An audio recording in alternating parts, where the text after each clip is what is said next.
সামাজিক যোগাযোগ মাধ্যমে বাংলাদেশ সেনাবাহিনী, নৌবাহিনী ও বিমান বাহিনীর সৈনিক ও জুনিয়র অফিসারদের নামে একটি বিবৃতি ঘুরে বেড়াচ্ছে, যা নিয়ে নতুন করে অস্থিরতা সৃষ্টি হয়েছে গোটা দেশ জুড়ে।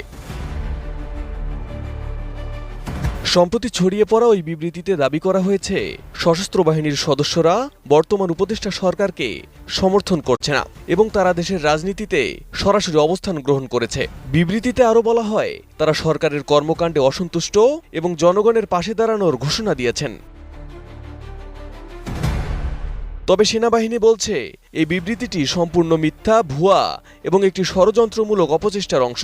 সেসব দাবি সরাসরি অস্বীকার করে শুক্রবার বাংলাদেশ সেনাবাহিনীর অফিসিয়াল ফেসবুক পেজ থেকে একটি বিবৃতি দিয়েছে বাংলাদেশ সেনাবাহিনী। RICL TMX যুগের